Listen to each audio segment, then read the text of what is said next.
الفاتحة والقبول تمام برسول الله حضرة سيدنا الرسول محمد صلى الله عليه وسلم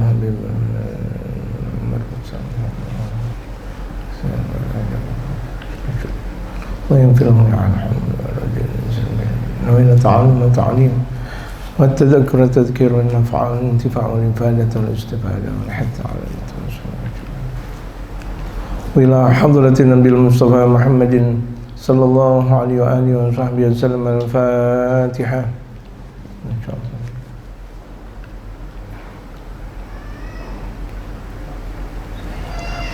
بسم الله الرحمن الرحيم.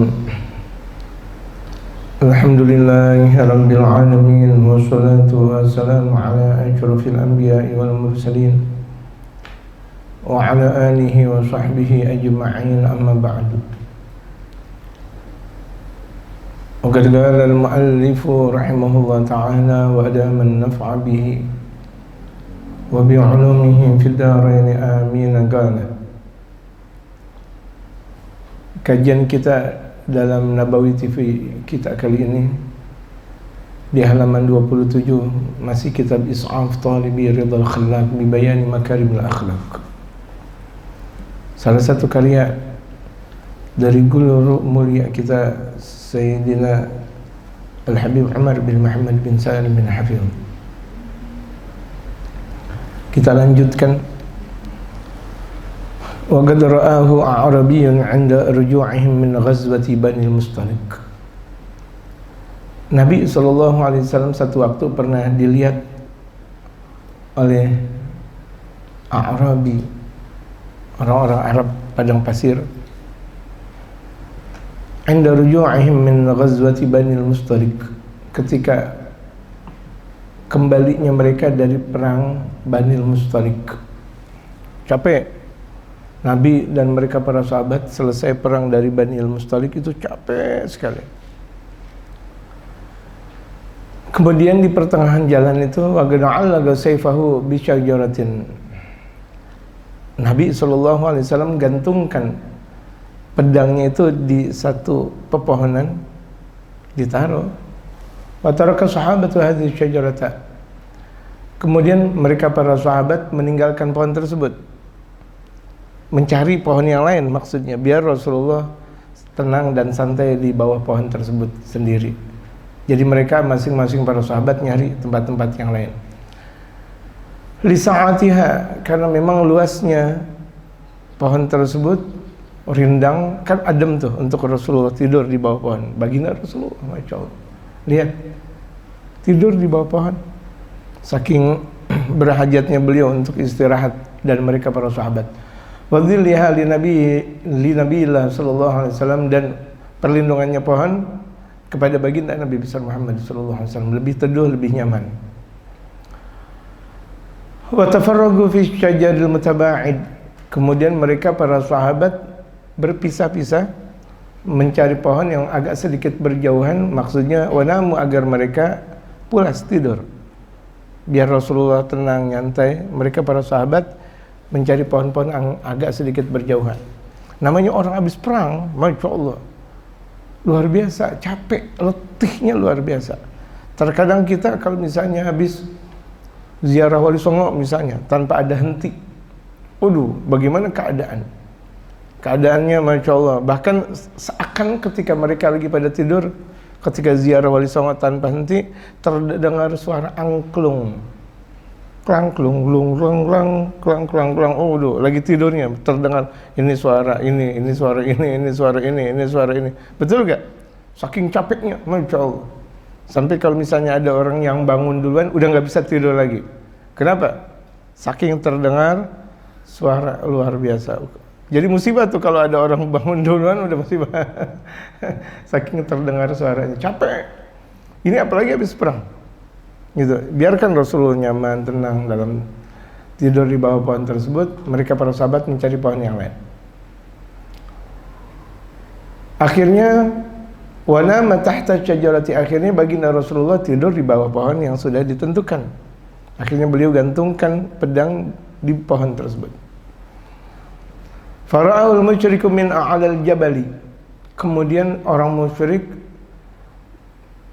Rasulullah dilihat oleh orang musyrik dari ketinggian gunung yang ada di sekitar itu, dilihat fakharaja bainal qaumi.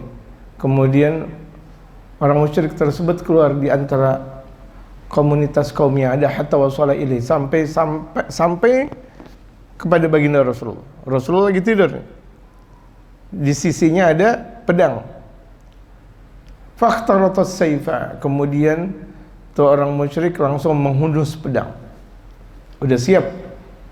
Pedang sudah terhunus, tinggal penggal. Namanya pedang sudah terhunus, tinggal penggal. Fantabahan Nabi sallallahu alaihi wasallam. Kemudian ketika itu Nabi terbangun. Nabi tidur tapi Nabi tahu. Bedanya antara Nabi dengan kita. Nabi sallallahu alaihi wasallam tapi tidur, tapi beliau tahu keadaan yang ada, orang-orang yang ada. Itulah keunggulan dan kehebatan baginda Nabi besar Muhammad sallallahu alaihi wasallam. Alhamdulillah. Alhamdulillah. Farafa'a hadzal musyriku sayfa. Kemudian orang musyrik tersebut langsung meninggikan pedang tersebut. Pedang sudah terhunus, kemudian diangkat. Setelah diangkat, orang musyrik berkata, "Man yamna'uka minni ya Muhammad?" Siapa yang bakal mencegah engkau dari aku ya Muhammad? Artinya siapa yang menolong kau? Ini pedang sudah terhunus dan ada di hadapanku. Tinggal aku penggal engkau ya Muhammad. Faqala nabiyuna, kemudian Nabi kita, Nabi besar Muhammad sallallahu alaihi wasallam menjawab, Allah. Terlihat dengan keagungan, dengan lisan baginda Rasulullah, dengan mengucapkan Allah. Falamma nataqa bihadzal kalimati, tatkala Rasulullah mengucapkan kalimat ini, yaitu Allah, getaran yang sangat luar biasa dari lisan Rasulullah. Kalau mereka para nabi, para rasul, para aulia, mereka para ulama-ulama saleh, ketika menjumpai musuh dengan mereka mengatakan Allah, seketika musuh mati. Ada sebagian kocar-kacir, ada sebagian tak bisa bergerak apa-apa.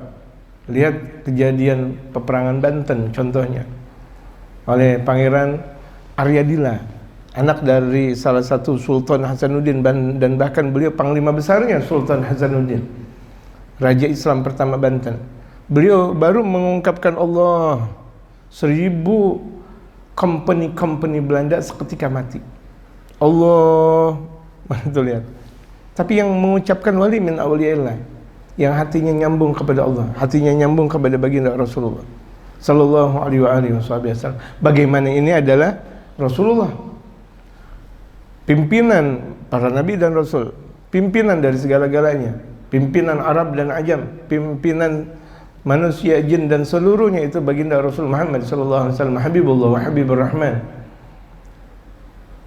Ketika setelah mengucapkan kalimat Allah, wa aghmada sayfa, ketika itu pedang dimasukkan lagi ke sangkarnya, ke tempatnya. Waradahu, kemudian dibalikan lagi ke Nabi Muhammad sallallahu alaihi wasallam fi makani, di tempatnya. Takut ada satu getaran-getaran khusus karena baginda Rasulullah mengucapkan kata-kata Allah, sampai orang musyrik tersebut langsung, yang pedang yang sudah terhunus dimasukkan lagi ke tempatnya, kemudian dibalikan ke Rasulullah ke tempatnya. Wa nada ala sahabi yugimuhum minal manami, kemudian baginda Rasulullah menyeru kepada sahabatnya membangunkan mereka dari tidur. Faja'u, kemudian mereka berdatangan setelah dibangunkan oleh baginda Rasulullah. La ilaha illallah Muhammadur Rasulullah sallallahu alaihi wasallam. Kebanyakan orang-orang saleh ketika membangunkan tidur dengan kata-kata La ilaha illallah Muhammadur Rasulullah sallallahu alaihi wasallam, bangunin tidur aja dengan kalimat tauhid. Enggak seperti kita, bangun, udah kesiangan nih gitu. Orang saleh ngebangunin la ilaha illallah Muhammadur Rasulullah sallallahu alaihi wasallam. La ilaha illallah, misalnya bangunin sahur, la ilaha illallah Muhammadur Rasulullah sallallahu alaihi wasallam. Kita sahur, masya Allah. Boleh. Cuma ketika ucapan la ilaha illallah Muhammadur Rasulullah sallallahu alaihi wasallam kan lebih bermanfaat. Kalimat tahlil, kalimat talqin yang disabdakan oleh baginda Rasulullah, jaddidu imanakum bila ilaha illallah, man akhir kalimatihi min ad-dunya bila ilaha illallah dakhalal jannah. Membiasakan tahlil, talqin. Jadi la ilaha illallah bukan cuma sekadar kita zikiran khusyuk saja, bangunin orang pun dengan kata-kata la ilaha illallah. Artinya apa? Biar ketika mereka baru bangun tidur yang mereka ingat adalah la ilaha illallah. Ketika meninggal dunia la ilaha illallah. Sangat beruntung. Orang yang meninggal dunia mengucapkan la ilaha illallah.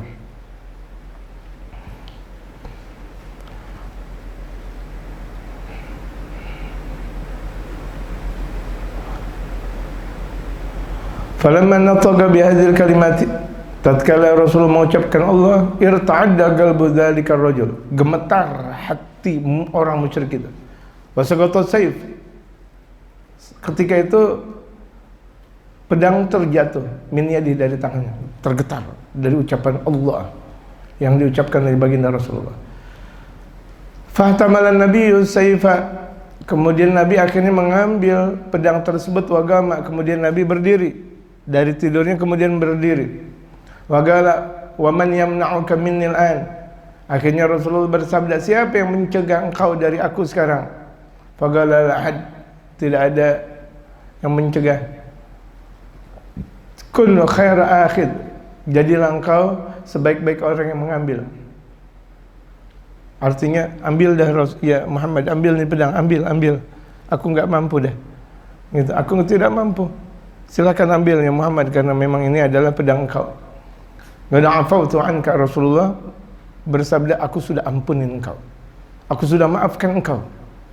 Tuh lihat, mau dipenggal, mau disembelih, baginda Rasulullah, ucapan yang pertama kali setelah nyerahnya orang-orang musyrik, itu yang pertama kali diungkapkan adalah qad afawtu anka, aku sudah ampunin engkau. Kalau kita gimana? Mau dibunuh, ketahuan, akhirnya dia minta ampun, kira-kira gimana? Minimal sabeletan 2-3 kali, tamparan 4-5 kali kena. Betul gak? Udah gitu terkadang rame langsung, maling, rame, akhirnya mati di hadapan masyarakat. Tuh lihat akhlak baginda Rasulullah sallallahu alaihi wasallam, sampai kepada orang yang bakal membunuhnya saja beliau berakhlak. Wa kepada sayfa waraddahu fi makani, kemudian Rasulullah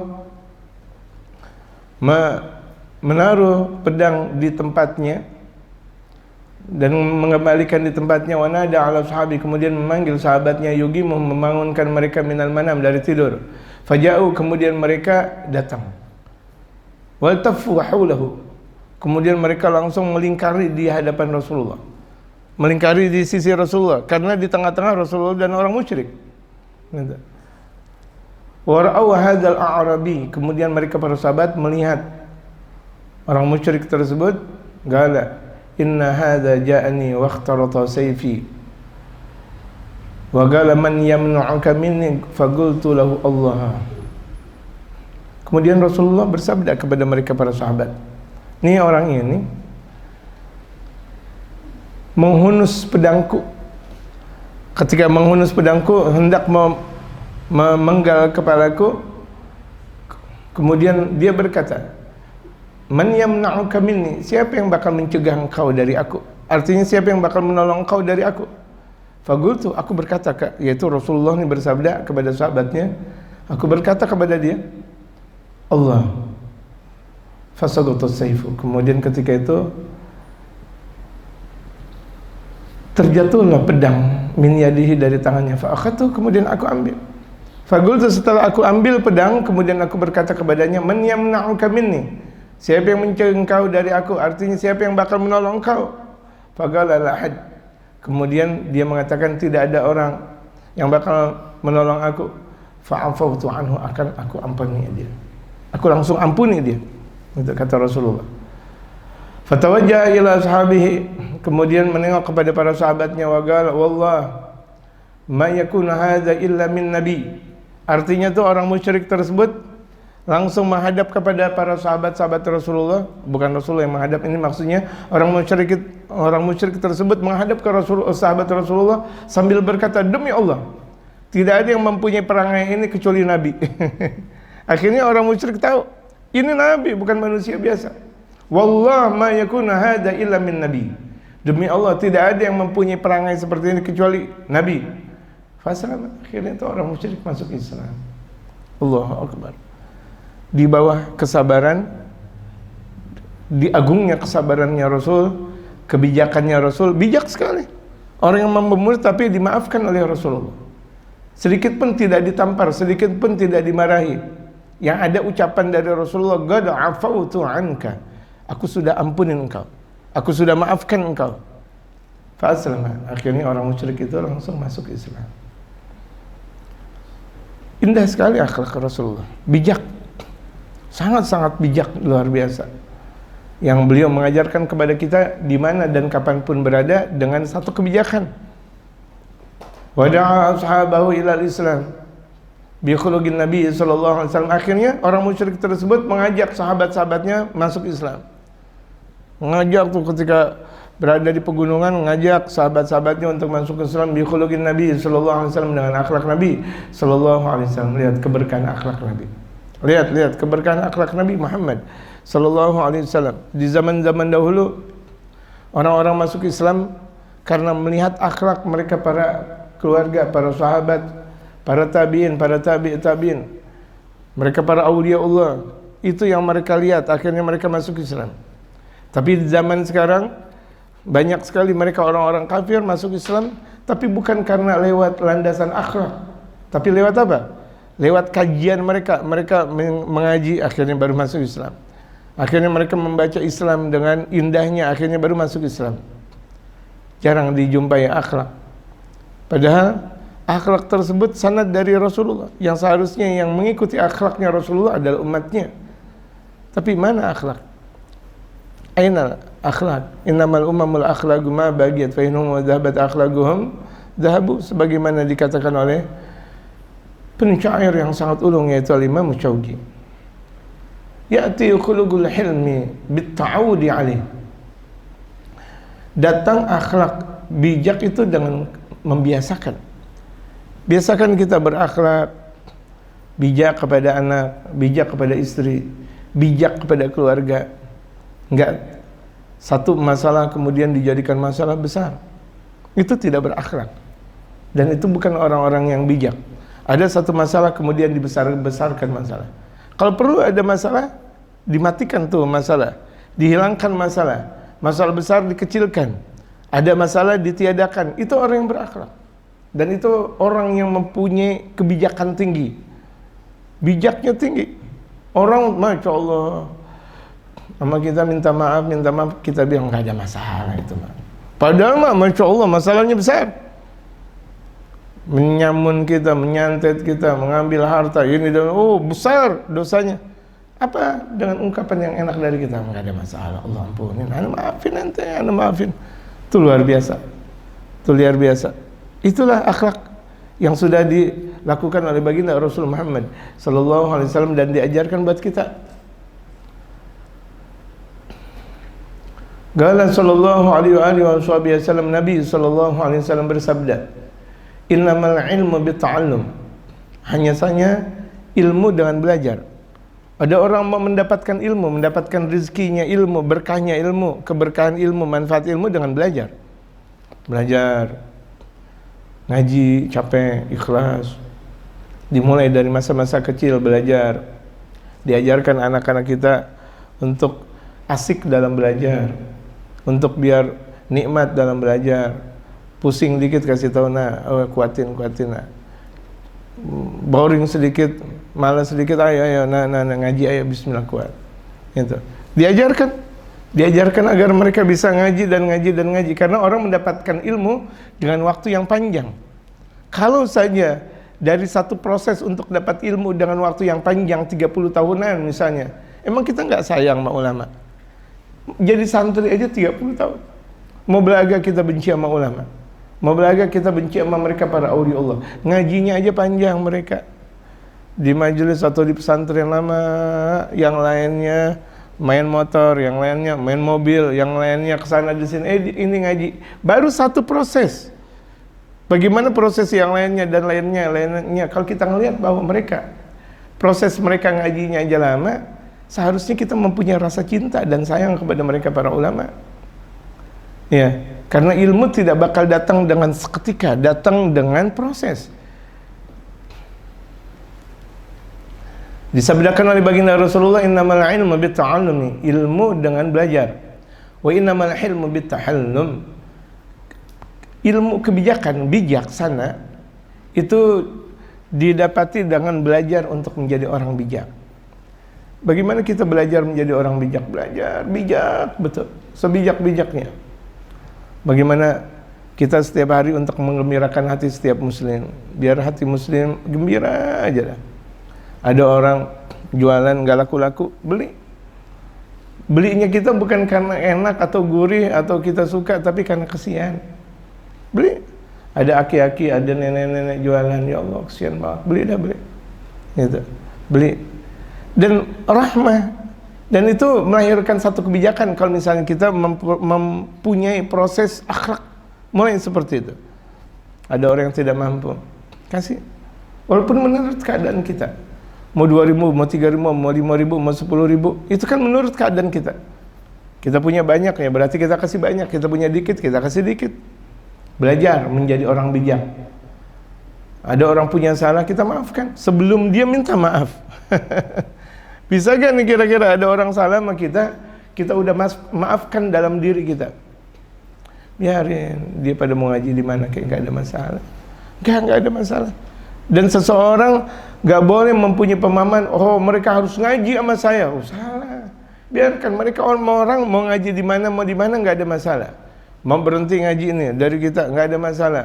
Mau jelekin kita, nggak ada masalah. Mereka ngaji di sana, nggak ada masalah. Bahkan orang yang bijak tersebut mengatakan di dalam hatinya, qad ghafartu anhum, sudah aku ampunin mereka, sudah aku maafkan mereka. Oh, masya Allah. Ini kan akhlak yang sangat luar biasa. Sebagaimana sang Nabi SAW mempunyai akhlak. Mulai kita mempelajari ilmu seperti itu. Mulai. Tidak ada dendam di antara kita. Sebagaimana tidak ada dusta di antara kita. Jangan menaruh kedengkian, jangan menaruh dendam.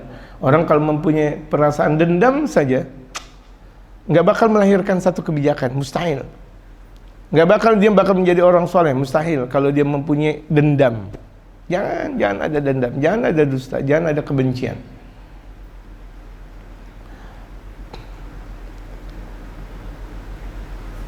Wa may yataharral khaira yu'ta wa may yattaqi syarra yuga.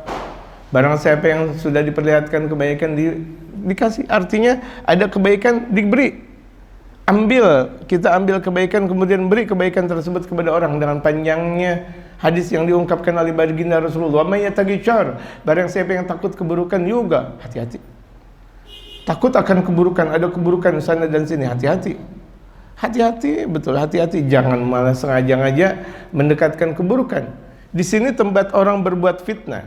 Di sini tempat orang menggunjing, malah dia di situ. Kan lucu.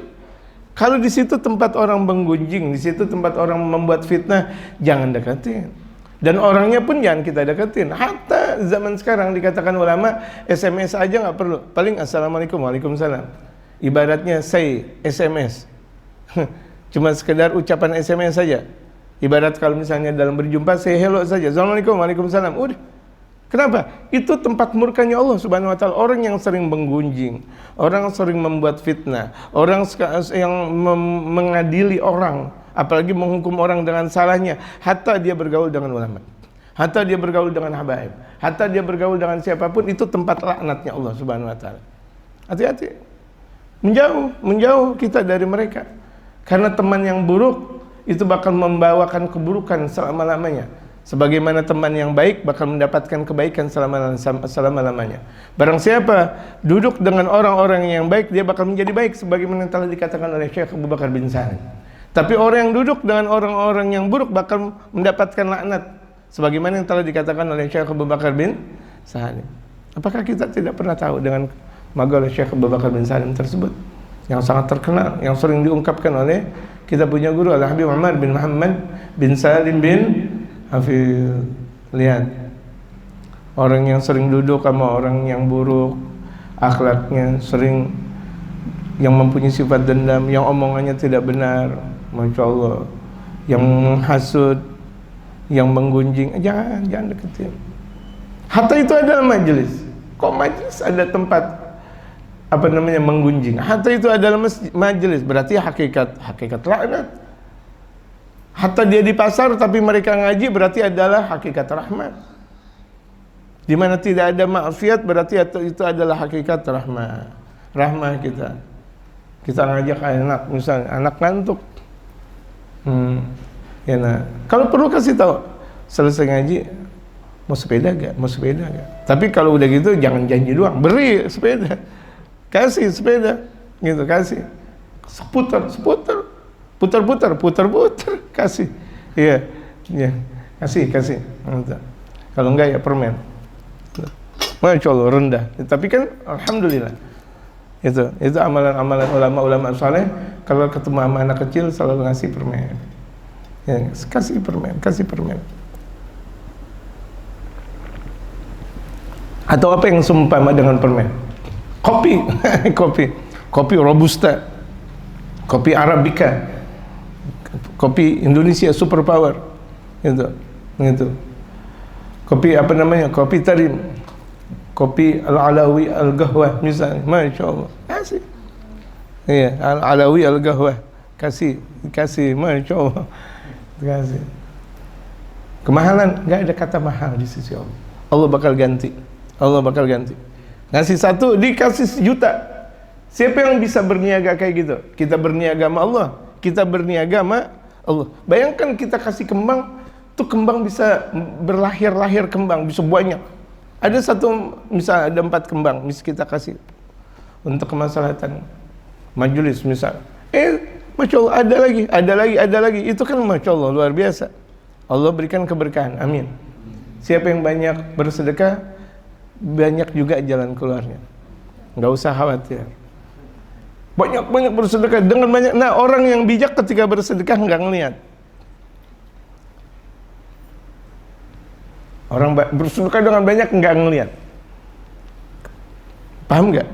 Pernah nggak kita ketika berhajat di pagi hari, yang ketika kita keluarkan dalam qada hajat, ya dia keluar lagi, ya sate keluar, duren keluar, dilihat nggak?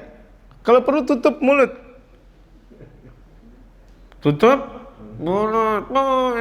cepat langsung diturunin lagi tuh airnya, biar lenyap, betul nggak? Ada gak orang yang qada hajat kemudian dilihat-lihat? Ada gak?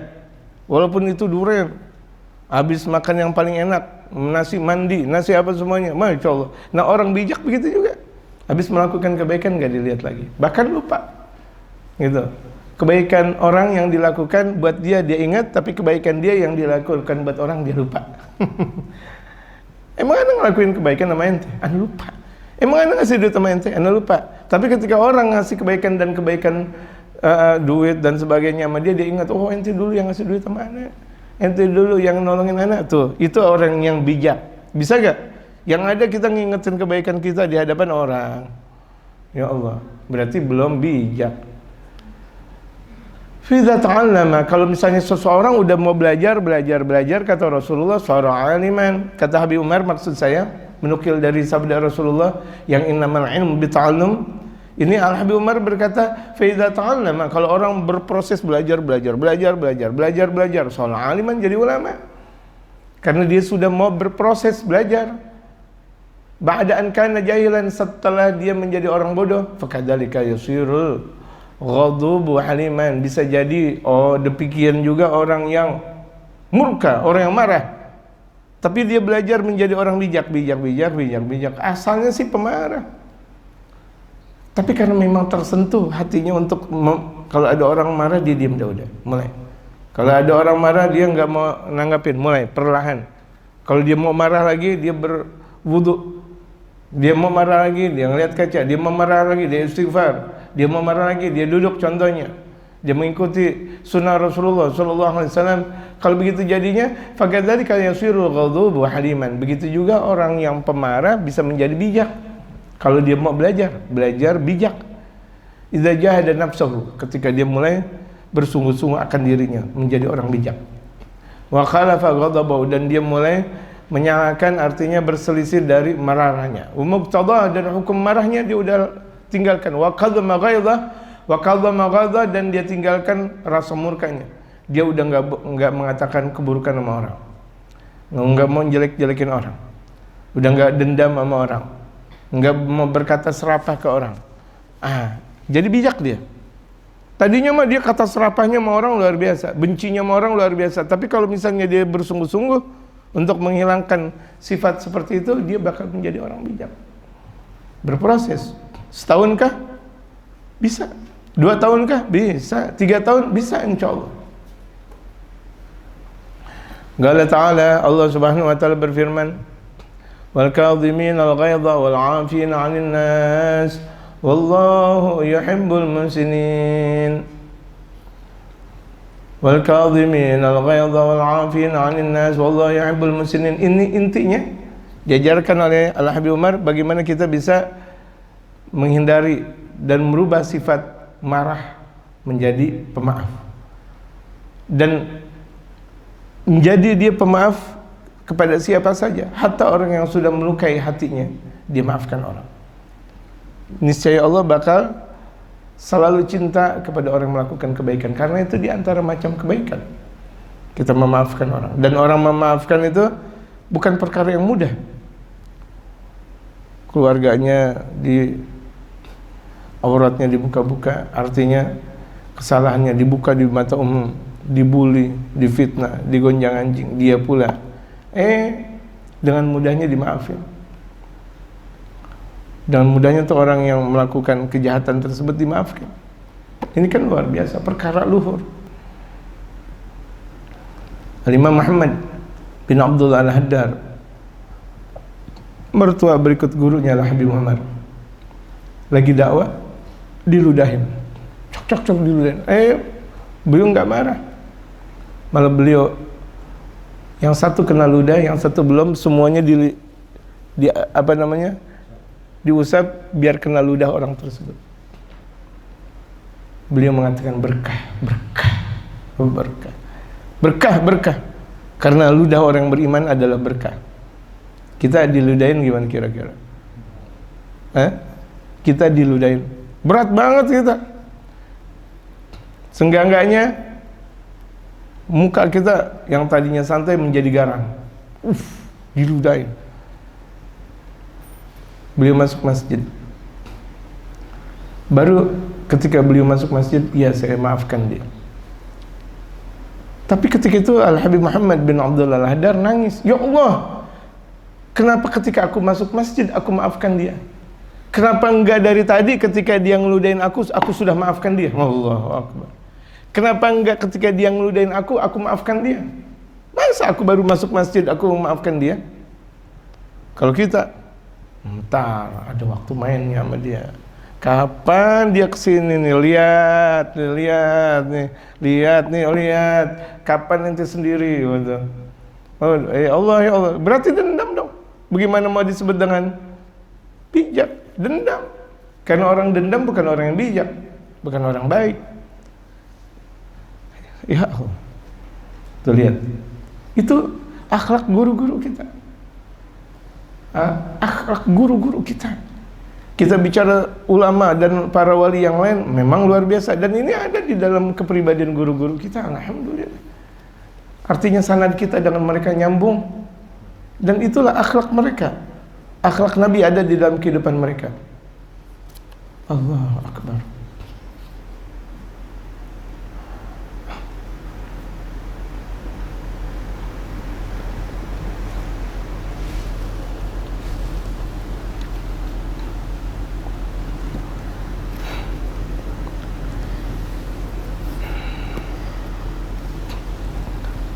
Sakabat jariyatan lil imamil halim Ali Zainal Abidin bin Husain ma'an liyatawadda. Fasaqatal ibrigu min yadiha ala wajhihi fashajjah farafa'a ra'sahu ilaiha faqalatil jariyatu innallaha yaqul wal kadhiminal ghayz faqala qad ghadamtu ghayzi qalat wal 'afina 'anil nas faqala 'afallahu 'ank faqalat wallahu yuhibbul muhsinin qala anti hurrah liwajhillahil karim a'tagnaki fanalatil 'idqa lamma dzakkaratuhu bi kitabillah. Pernah satu waktu budak perempuan Al-Imam yang sangat bijak, Al-Imam Ali Zainal Abidin, Masya Allah, Al-Imam Ali Zainal Abidin bin Sayyidina Husain bin Sayyidina Husain Raihanah Rasulillah, aku Sayyidina Hasan ibn Sayyidina Ali bin Abi Talib wa Sayyidatina Fatimah Zahra binti Rasul sallallahu alaihi wasallam. Ini Sayyidina Imam Ali Zainal Abidin, cicitnya Rasulullah sallallahu alaihi wasallam. Satu waktu budaknya itu menumpahkan ma'an liyatawadda, menumpahkan air untuk berwudu. Fasaqatal ibrigu, kemudian ketika itu ceret terjatuh min yadiha, dari tangannya, ala wajhihi, ceret jatuh di mukanya Sayyidina Imam Ali. Sayyidina Imam Ali, ya Allah, ceret jatuh di mukanya, gimana? Sedangkan Sayyidina Imam Ali adalah tuannya. Dan yang menjatuhkan siapa? Ini bukan pembantu. Pembantu beda dengan budak. Jangan punya pemahaman bahwa pembantu adalah budak. Beda jauh. Pembantu dia pekerja. Tidak ada sedikit pun dengan kata-kata budak. Pembantu itu pekerja. Fashajjah, dan membuat terbangun. Farafa'a ra'sahu, kemudian beliau angkat kepalanya ilaiha, menghadap ke budak tersebut. Kalau budak kan budak perempuan, apalagi budak tersebut adalah muslimah, itu halal. Jangankan dilihat, untuk dinikmati aja halal. Dan mempunyai anak dari budak muslimah halal, sebagaimana Rasulullah mempunyai budak dari Sayyidatina Mariyatul Qibtiyah, budak muslimah yang pada akhirnya merdeka. Makanya masuk dalam nama-nama istri-istri baginda Rasul Muhammad sallallahu alaihi wasallam, Sayyidatina Mariyatul Qibtiyah, walaupun asalnya adalah seorang budak. Karena ketika itu Rasulullah mempunyai anak dari budak, yaitu Sayyidatina Mariyatul Qibtiyah, yang nama anaknya itu adalah Sayyidina Ibrahim. Ketika Sayyidina Imam Ali sudah mengangkat kepalanya, nengok kepada jariyah, kepada tu budak, iya, lagi santai, mukanya kena ketel, kejatuhan ketel. Gimana enggak? Ya Allah, enggak terasa. Faqalatil jariyah innallaha yaqul, budak tersebut berkata, sesungguhnya Allah berfirman, wal kadhiminal ghayz,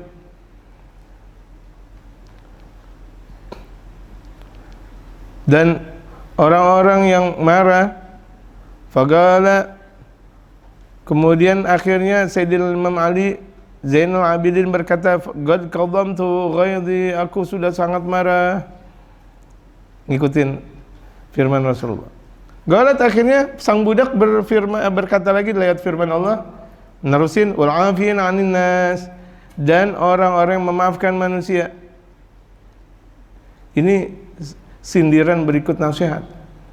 Faqala, ketika itu Imam Ali Zainal Abidin berkata, afallahu anka, mudah-mudahan Allah memaafkan kau, karena kata-katanya wal 'afina 'anil nas.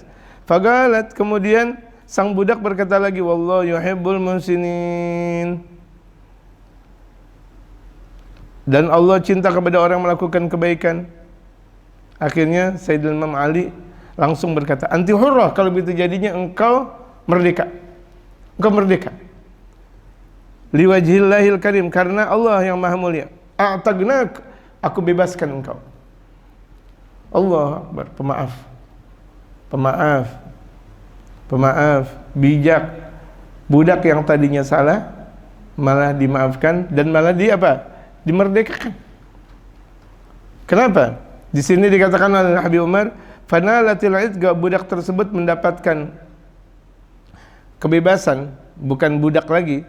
Lamma dzakarathu bi kitabillah, tatkala tu budak tersebut memberikan peringatan kepada Sayyidina Imam Ali Zainal Abidin tentang kitab Allah. Wal kadhimin al ghaidh wal 'afina 'anil nas wallahu yuhibbul muhsinin. Ya Allah, langsung sadar Sayyidina Imam Ali Zainal Abidin, Masya Allah, akhlak. Beliau enggak nampar budaknya, enggak marahin budaknya, dimaafin, malah dimerdekakan. Allahu Akbar. Wa hadhil akhlaqu hiya allati wasafa Allah biha ibadahu salihin. Akhlak-akhlak seperti ini adalah akhlak yang Allah sifatkan kepada hamba-hambanya yang saleh. Wal mu'minin, hamba-hambanya yang beriman. Wa li ajli dzalika jaa fil hadits. Oleh karena itu ada di dalam hadis Rasulullah sallallahu alaihi wasallam, min jur'atin a'zamu ajran indallah min jur'ati ghaidhin qadamaha 'abdun ibtigha'a wajhillah.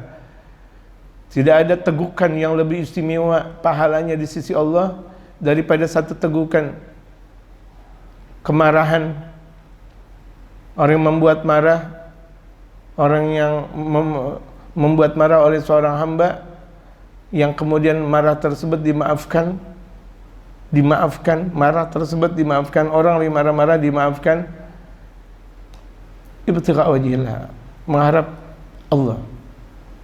Jadi kalau ada orang marah-marah dimaafkan, berarti dia bakal mendapatkan tegukan yang paling istimewa di sisi Allah. Tegukan, minuman yang indah.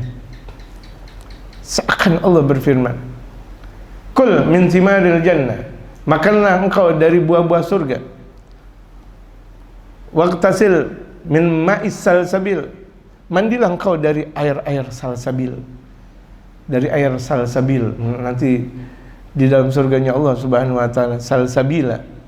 Kemudian washrab minal kautsar, minum dari telaga kautsar, dari telaganya Rasulullah. Minum, masyaallah. Satu tegukan dari telaga Rasulullah, dia tidak bakal terasa dahaga dan lapar lagi selama-lamanya.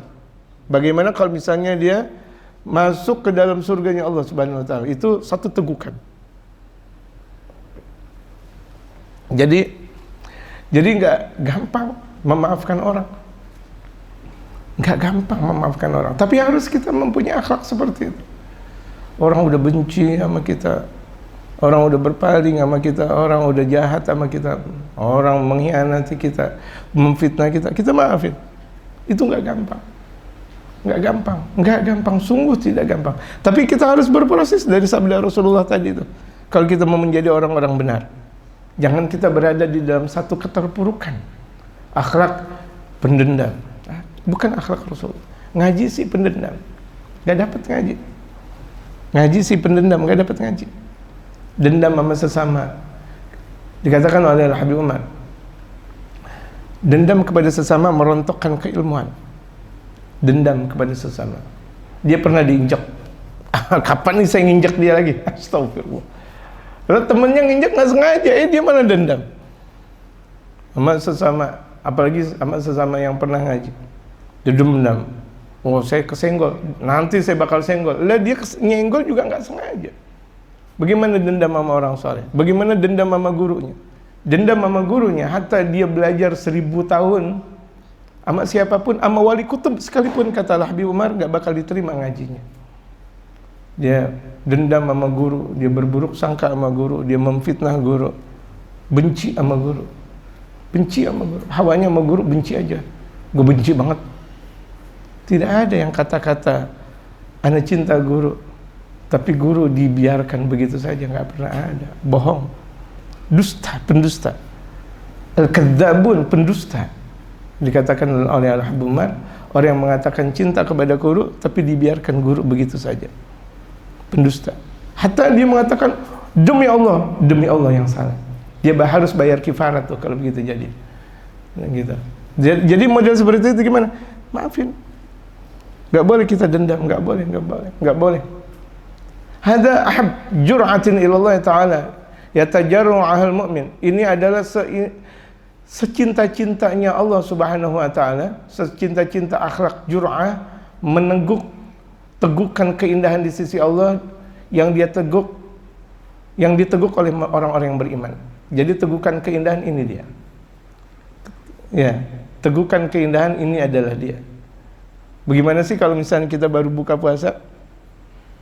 Farhatan lis-shaim, 2 kegembiraan buat orang yang berbuka puasa. Ada farhatan lil mu'mini, 2 kegembiraan buat orang yang beriman. Farhah indal iftar. Yang pertama ketika dia bergembira ketika berbuka. Orang yang ahli puasa ini kegembiraannya farhatun lis-shaimin. Kemudian yang kedua, dia bergembira ketika berjumpa dengan Allah, indal liqa'ir rabb, ketika dia berjumpa dengan Allah.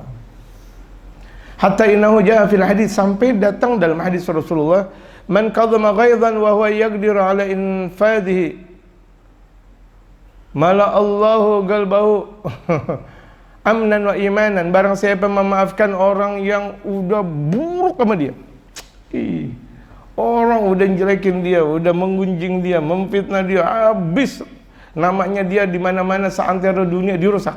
Dia maafin. Ana maafin. Wa yaqdir ala infadhi, padahal dia mampu untuk membalasnya. Nama ana dicemar, ana mampu untuk mengatakan, tapi biarin. Ulama-ulama kita seperti itu. Ada guru-guru kita, Habib Umar bercerita, dilarang masuk dakwah di satu negara, dilarang masuk dakwah. Ya udah, dia ngikutin pemerintahnya deh. Kalau saya dilarang ya. Akhirnya tuh pemerintah dinasihatin sama ulama ini dan itu, ini dan ini. Pokoknya fulan bin fulan nggak boleh masuk ke negara ini selama 1 tahun. Pemerintahnya dinasihatin sama ulama, jangan, ini orang benar, ini orang baik. Kenapa pakai dilarang-larang masuk fulan bin fulan? Akhirnya tuh sang pemerintah tersebut mengatakan kepada ulama tersebut, engkau masuk deh, nggak apa-apa. Apa kata Habib Umar?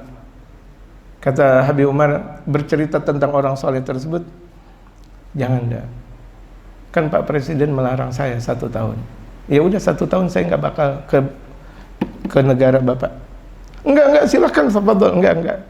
Saya udah dilarang 1 tahun, enggak. Ini bukan perkara ngambek, tidak, ini perkara bijak. Kalau ngambek, kalau ulama ngambek, yang paling pantas ngambek ulama. Tapi ulama enggak melakukan ngambek. Enggak, sedikit pun ulama enggak ada yang ngambek. Kalau ada ulama ngambek, bukan ulama namanya. Bukan ulama. Ada ustaz ngambek, bukan ustaz. Kalau ngambek, bukan. Orang meneladani sunnah Rasulullah, bagaimana ngambek? Enggak. Andaikan yang lebih layak untuk ngambek ke mereka. Karena capek, udah capek dibenci, udah capek, ya Allah, sedikit pun ucapan jazakallah khair aja nggak ada, dibenci, dihasut, gitu. Tapi mereka mempunyai dada luas. Ini maafin orang yang udah melakukan keburukan kepada dia, padahal dia mampu untuk ngebalasnya, tapi dia nggak mau melakukan kayak itu. Enggak. Rasul saya nggak seperti itu, Nabi kita nggak seperti itu. Lihat, dia menjalankan akhlak yang namanya bijak. Mala Allah qalbahu amna. Allah berikan secara menyeluruh di dalam hatinya itu keamanan, wa imanan, iman. Jadi dalam hatinya aman. Orang nggak ada dendam gimana? Nggak ada dendam. Orang-orang soleh kita, guru-guru kita nggak ada dendam. Al-Habib Umar, lihat, beliau mempunyai orang tua diambil oleh komunis di usia beliau, di usia kurang lebih 9 tahunan. Diambil, disiksa apa semuanya. Rupa-rupanya orang yang pernah menyiksa orang tuanya Al-Habib Umar mau ngaji kepada salah satu muridnya Al-Habib Umar. Dan salah satu muridnya Habib Umar nggak langsung ngajarin ngaji kepada orang yang pernah merusak citra dan menganiaya orang tuanya Al-Habib Umar, yaitu Al-Habib Muhammad bin Salim bin Hafid. Nelpon dulu ke Habib Umar. Assalamualaikum, Bim. Fulan bin Fulan datang mau ngaji, mau taubat. Gimana, Bim? Menurut pandangan antum, dan anak ikut aturan antum, ajarin ngaji. Maka sesungguhnya itu adalah petunjuk datang dari Allah. Akhlak. Ajarin ngaji. Sesungguhnya dia berada dalam petunjuk Allah. Yang sampai jasad orang tua Al-Habib Umar nggak ketahuan di mana dan di mananya. Malah Al-Habib Umar mengatakan, kalau memang betul-betul dia mau ngaji, ajarkan ngaji. Dia udah dapat petunjuk, jangan kau keluar dari dia, ajar. Muridnya tersebut masih ibaratnya Allahu Akbar, dia datang karena tahu Fulan bin Fulan tahu, tapi enggak gimana nelpon dulu kepada gurunya Al-Habib Umar. Apa jawaban dari Al-Habib Umar? Ungkapan bijak, ajarin ngaji. Maka sesungguhnya dia datang dengan petunjuk Allah. Itu umat Rasulullah. Itu umat Rasulullah. Lihat, sentuhan batin. Itu umat Rasulullah. Falyukhatibul muslimu nafsah. Nah, di sini Al-Habib Umar berkata, hendaklah seorang muslim nasihatin diri ini. Kita masing-masing nasihatin diri kita. Kaifa huwa wa huwa yustaghdabu katsiran? Bagaimana keadaan dia? Apakah dia mempunyai perasaan marah banyak? Dia marah enggak? Introspeksi. Wa inna ma gaidatul ghadabi an yaghdaba lillah. Kaidah marah, dia marah karena Allah, bukan karena nafsu. Karena kan kita terkadang kalau kita marah karena nafsu. Saya dicerca, ya secara cerca, nafsu dia. Saya dijelekin, saya jelekin dia, nafsu dia. Saya enggak, muslim enggak kayak gitu. Jaga marah, jaga. Itu nafsu namanya. Nafsu namanya. Kalau marah karena Allah, berperang, marah dengan musuh-musuh Allah, agama kita dijelek-jelekin, kemudian kaum muslimin kita yang ada di Palestina marah, kita akan tingkah laku mereka orang-orang Yahudi, wajib marah bahkan, tapi marahnya lillah karena Allah, dengan kita berdoa, baca hizib Bahar, hizib Nasr, baca amalan-amalan zikran-zikran Imam Abu Bakar Sakran, baca hizib Nawawi dan sebagainya, baca, persembahkan buat kaum muslimin yang ada di mana saja berada untuk keberuntungan mereka, keberkahan dan kemenangan mereka, baca. Sungguh pembacaan yang ikhlas bakal sampai kemana-mana. Nabawi TV sekarang, kita lihat di Nabawi TV, itu dilihat di negara yang lain. Nabawi TV ini ketika syutingnya di satu tempat, kemudian disiarkannya di beberapa negara. Kita lihat sama, kita doa di sini, tapi keberkahannya di mana-mana sama. Itu kalau misalnya betul-betul ikhlas karena Allah Subhanahu wa Ta'ala, baca. Kita nggak mampu bawa senjata ke Palestina dan belum mampu seperti itu, doa, karena kekuatan doa lebih istimewa bahkan dengan kekuatan senjata sekalipun. Doa mukhul ibadah, doa silahul mu'min. Doa itu adalah senjata orang beriman. Doa. Kita ada dalam khulasatul madad, doakan mereka sebelum subuh, setelah subuh, ba'da zuhur, ba'da al-'asar, ba'da al-maghrib, ba'da al-isya, doa. Liza jaa fi siratin nabawiyyati, demikian telah datang dalam sejarah Nabi Muhammad sallallahu alaihi wasallam, annahu sallallahu alaihi wasallam kana la yaghdabu li nafsihi, bahwa dalam sejarah Rasulullah beliau tidak pernah marah untuk dirinya. Enggak pernah marah. Beliau dianiaya, beliau mau dibunuh, beliau dikata tukang kawin, beliau dikata tukang santet, beliau dikata dukun, beliau dikata bajingan dan sebagainya. Beliau enggak marah. Tapi kalau kita, Nabi kita dianiaya, kita wajib marah, karena itu adalah simbol agama. Asyhadu an la ilaha illallah wa asyhadu anna Muhammad Rasulullah. Dan marahnya penuh dengan kebijakan. Marah tapi ada kebijakan. Amar ma'ruf ada kebijakan, nahi munkar ada kebijakan. Jangan habis-habisan tuh nahi munkar. Bahkan nahi munkar malah jelekin orang. Bukan nahi munkar, dia malah munkar kalau udah begitu jadinya. Dia nahi munkar, mencegah orang berbuat munkar, tapi dia malah jelek-jelekin orang. Dia sendiri malah hakikat munkar. Paham nggak? Ada orang munkar nggak benar, nggak boleh, tapi dia jelek-jelekin orang di atas podium, dia jelek-jelekin orang. Allah Akbar, malah munkar dia. Kok nahi munkar dengan munkar, nahi munkar dengan kelembutan? Itulah dakwahnya mereka para ulama hadramaut kita. ya, tersentuh, tidak dengan kekasaran, tapi diterima. Lihat perjuangan wali songo kita, wali-wali songo kita, perjuangannya mereka penuh dengan kelembutan.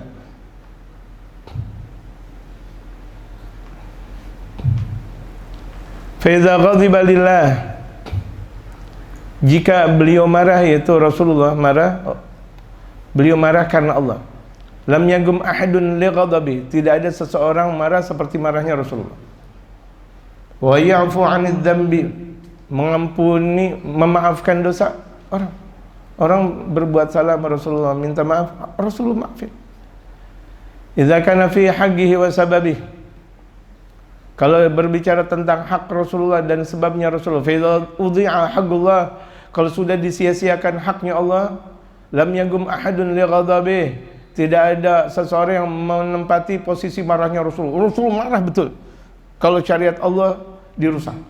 Rasulullah marah betul kalau Allah dirusak. Kita juga begitu juga. Kalau ada orang merusak Allah, ada orang merusak Rasulullah, ada orang merusak majelis. Ini kita ada majelis dirusak, dihina, iya aja. Ada ulama dihina, iya aja. Orang yang menghina ulama, dia masuk dalam penghina ulama. Orang yang menghina majlis, dia masuk dalam penghina majlis. Orang menghina mereka para waliullah, dia masuk dalam penghina wali.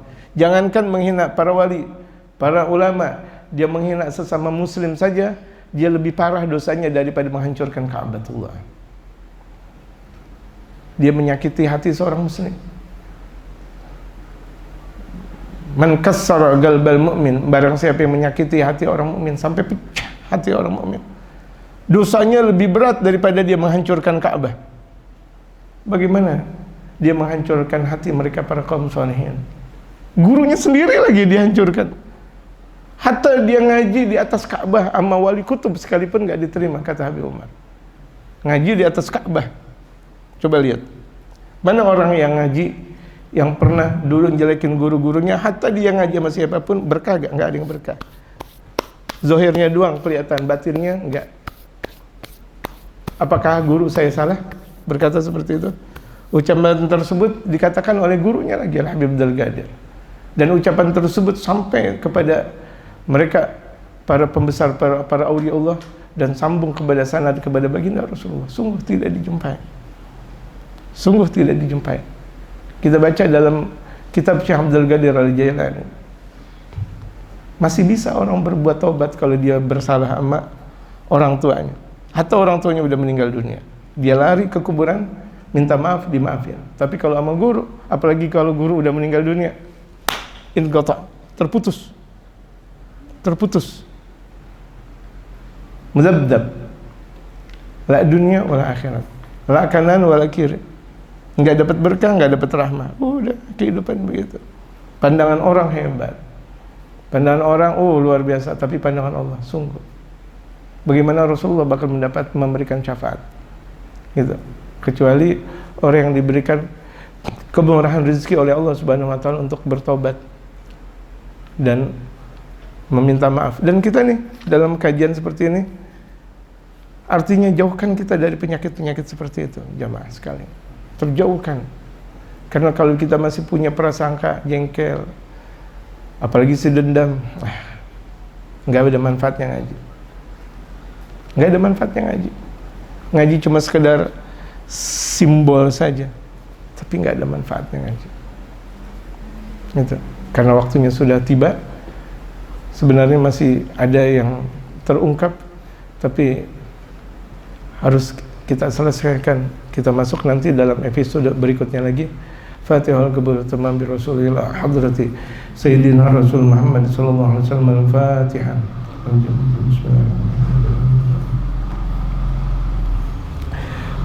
Alhamdulillah ghafuri lil 'amdi dzil ghururi wal farti fil umuri wa hamagatil huburi wa salatu wa dawama wa salamuhu ma ala man yaji imama wal anbiya khitama wa ala alil kirami wa sahbika nujumi في قدوة المرام للعرب والأعجام يا ربنا اعترفنا بأننا اعترفنا وإننا أسرفنا وعلى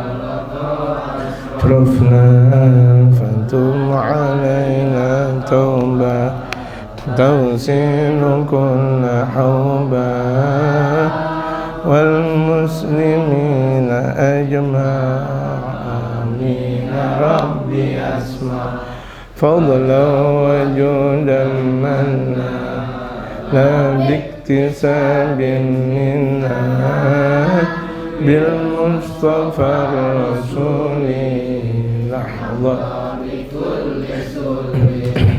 صلى وسلم ربي عليه عد الحمد وآله وصحبه عند ترك الصحب والحمد لله